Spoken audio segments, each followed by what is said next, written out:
What's up guys, I'm Lauren and welcome back to my channel where we talk about money and mindset as well as my family's own journey to pay off six-figure debt. So if you like videos like that, then make sure you subscribe to follow all my updates and all of my financial tips. So today we are taking a look at our net worth. Last month was a very exciting month. We celebrated hitting a positive net worth for the first time since I was 22 years old. I am now almost 35, so very exciting update. Our net worth was over negative 200,000, closer to negative like 230,000 when we started our debt-free journey in January of 2020. And over the past 2 years, we've been able to make incredible progress. We improved our net worth by over $170,000 just last year. And so we did finally hit that positive net worth number. January it's a good month. It's a good month, but it's also, it looks bad, but it's not actually bad. Well, there was a couple bad things that happened. Well, the stock market had a bad month, which is fine. The way I look at that is I'm not planning to retire anytime in the next decade. And so if stock prices go down, it just means there's a sale. Like if you were buying a house and housing prices went down, you wouldn't be like, oh no, now's not a good time to buy. You'd be like, yeah, now's a great time to buy. But for some reason, when stock prices go down, everybody's like, oh no, the stock market's crashing. Don't buy. It's something scary. So it's really not a bad thing that the stock market had a bad month, because anything we invest while it's down is just less expensive stock prices for things we're going to buy and hold long term. But anyway, I'm kind of getting into investing and we're talking about net worth. So let's look at our net worth spreadsheet. If you like the spreadsheet, you can get it for free. I have it linked in the video description. I give it to you guys for free as a thank you for supporting my channel. And I'm just a big fan of tracking net worth. And so I want you guys to track yours along with me. And the other way I also track my net worth, I forget to mention this a lot, but it's actually a really great tool. It's a free tool, another free tool, and that is through Personal Capital. So it's an app on your phone and you just link all of your accounts and it does a quick net worth calculation if you don't want to have to do it manually through my spreadsheet. And I really like Personal Capital because they will analyze your investments and tell you how much you're paying in fees and do an investment checkup and a retirement prediction to see if you're saving enough for retirement. So it has a lot of really great features that are just things that I wouldn't necessarily think of on my own or take a lot of time to figure out on my own. So if you want to check them out to track your net worth as well, I will link that in the video description too. And like I said, it's a free app and I've been using it for a while now and I've really enjoyed it. Okay, January net worth. Well, it looks like it went down if you're just taking a quick look at this little chart, but let's talk about it. Let's get into it so I can show you what happened and why it looks so bad, but how it actually is. Anyway, I'm being really cryptic. Let's just talk about it. So net worth is everything you own minus everything you owe. So all of your assets, which we put in the green section over here on this chart, and then all of our liabilities, which are in the red section over here.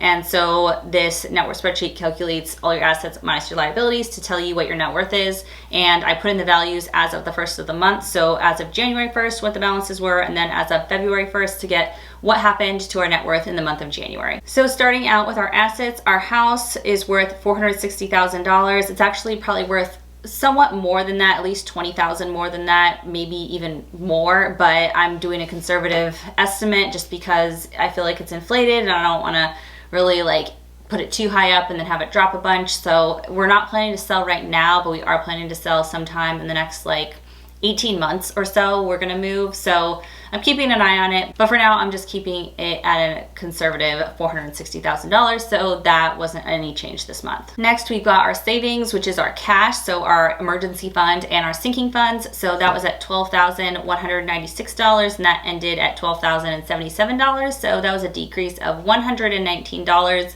That just fluctuates a little bit as we increase our emergency fund over the next few months. It should go up, but then we also spend money from the sinking fund. So that's kind of where I'm hoping it stays between $12,000 and $13,000, maybe $14,000 throughout the year. Unless we have an emergency expense and we have to spend something, then it'll go down, but that's the point of having an emergency fund. So it's nice to have that peace of mind knowing we do have that money set aside for emergency expenses. Okay, my husband's retirement. So we did put over $1,500 towards his retirement this month and he got an employer match, but his balance only went up by $29 because, like I said, the stock market had a bad month. So it's, it's expected. It goes up and down, but generally it trends up to the right. So over time, your investments pay off, but it's a long-term game. It's not a short-term game. So yeah, we started out with $55,150 and it went to $55,179. So that was an increase of $29 in his retirement account this month. All right, for my retirement, we were very close to $25,000, that $25,000 milestone.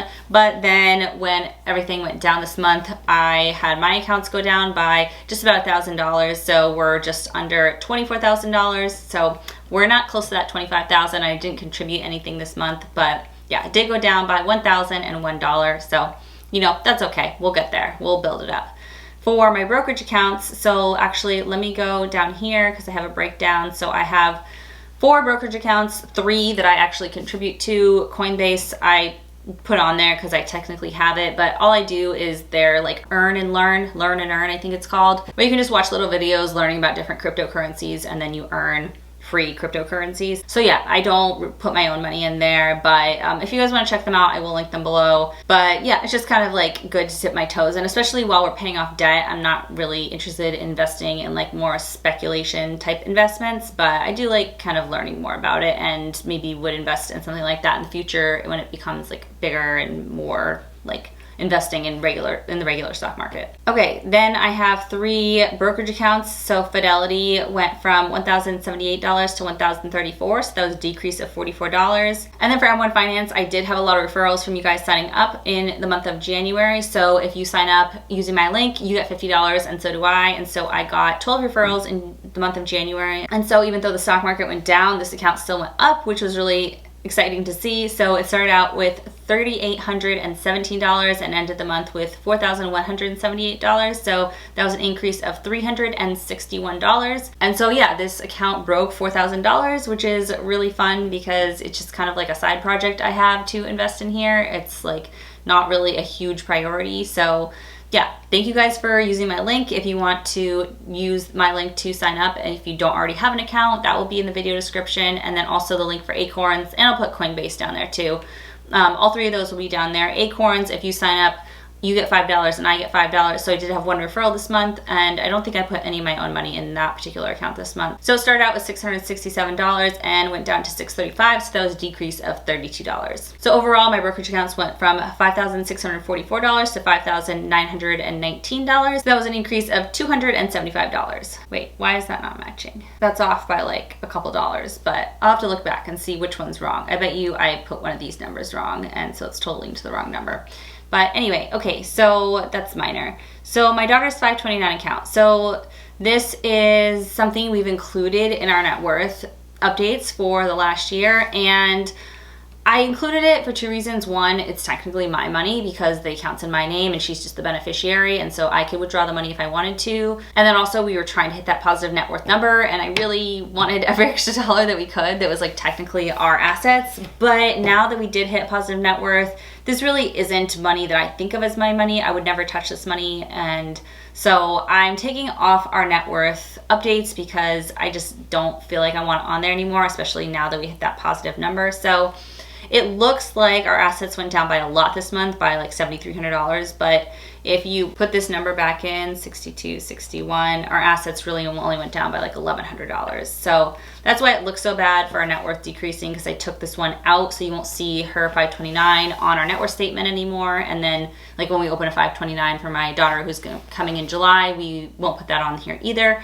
And it's just also like it's their money, so I feel like, you know, it was one thing to share like my stuff or my husband's stuff because he's given me permission to share about our finances on my YouTube channel, but my daughter can't consent to that because she's 2.5. So I don't necessarily feel like putting like her money out there, all the details of like her financial situation, even though she probably wouldn't care. Like, I just don't know, maybe she would. And so I kind of just want to take it off there to respect her privacy as well. Okay, HSA. So we do use this for medical expenses. So it started out with $46.09 and went down to $42.81. So that was a decrease of $328. And then our cars, I think they're around that amount. I looked them up on Kelley Blue Book. I think maybe they were like 18 or 19,000, but they're basically around there, and we're not planning to sell them anytime soon. So anyway, our cars didn't change in value. We have 2 cars, both have like 100,000 miles or so on them. One's a 2015 Camry and the other one's a 2016 Murano. No, 2014 Camry and 2015 Murano, I think. So they're great solid cars, paid off keeping them as long as we can. All right, so this month our assets went from $586,309 to $578,918, which was a decrease of $7,391. But like we talked about, $6,200 of that was from removing my daughter's $529 from our assets column. All right, let's talk about liabilities. So mortgage went from $302,403 to $301,892. That was a decrease of $511. We are getting close to having our mortgage under $300,000. I'm really looking forward to that, very much so. Even though we're gonna sell our house like pretty shortly after that, it's just gonna be nice to be in the 200s for that. I don't know, just like I'm just excited to get there. And then we've got my student loans, so that started out $185,603, went down to $184,142, so that was a decrease of $1,461.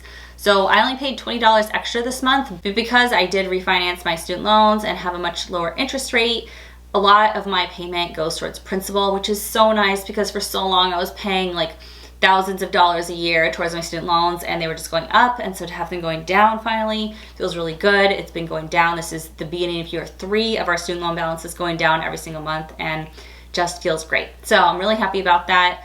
And then my husband's graduate school student loan, same thing. We refinanced that thing like I think 4 times now, and so his interest rate is really low. They're both below 3%. And so yeah, his went from $85,157 to $84,524. So that was a decrease of $633. So again, it's just nice that of the payment we make, which is like just under $900, over $600 of that goes towards principal every single month, even without paying anything extra. So just a good feeling to be paying less in interest. And then finally, my Amex. So I opened this to just put my Invisalign on there. It was a new card and had 0% interest for 12 months. I could have just put it all in HSA, but it has some good cashback rewards. So we're just seeing how much we can get in cash back until we hit that 12-month mark. And then before the 12-month mark is here and interest starts accruing on the balance, we will pay it off in full with money from our HSA or money from another account. We'll see what happens when we get there in June.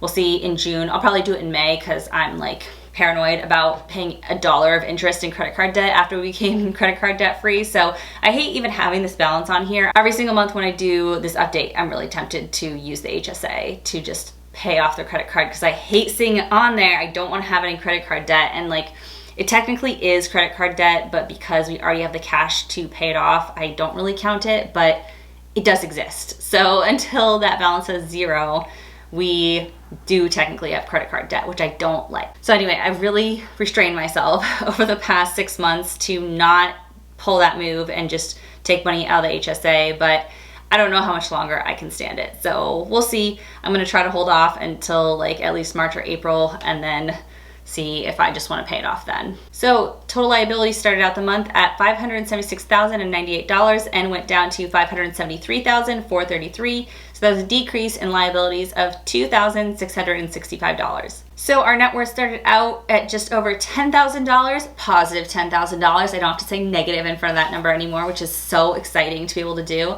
and ended at $5,485. So let me just put that back in to just show you. If we put my daughter's $529 back in, you'll see that really our net worth went up by $1,535 this month. It did not go down at all, but because I'm taking that $529 out of the net worth calculation, it looks like it went down, but I know that it actually was a decent month because despite the stock market having a really bad month, we increased our net worth by over $1,500. Okay, so if we just look at our net worth by month, end of December 2021, we had a net worth of just over $10,000. And then January 2022, we ended the month with around $5,500. And then I'm hoping by February, we'll be back up in the tens, somewhere in the tens. It'll increase by at least $5,000. Assuming the stock market doesn't have another like total crash. We'll see, it could happen, but hopefully not. And then, yeah, just go from there. So as a reminder, our goal for the year is to end with a net worth of between $50,000 and $100,000. So we are going to push every single month like we've been doing in all of our financial goals, but towards this net worth goal, we're going to push as well to see how much we can increase our net worth. And I really love tracking net worth while we are paying off debt because it not only tracks how much our liabilities are decreasing, but it also tracks how much our assets are increasing. So it's really more of a big jump each month, assuming the stock market doesn't have a huge crash. and you can see like bigger progress every month than just by tracking the decrease in your debt. You're seeing the increase in your assets, and so it's faster progress, and that makes it feel more exciting while you're in this slow debt payoff process that can feel like demotivating sometimes. So that's why I love net worth tracking. I hope you guys track your net worth as well. Let me know how your month went. How was January for you guys? Did you get totally killed in the stock market? Did you sell your stock? Did you keep it? Are you buy and hold investors like me? Comment below. I love to talk to you guys in the comments. If you like this video, as always, give it a big thumbs up because it really helps on my channel. And if you want to see more videos like this from me, then hit that red subscribe button down there. I'd love to have you as a subscriber, and I'll see you guys soon in my next video. Bye.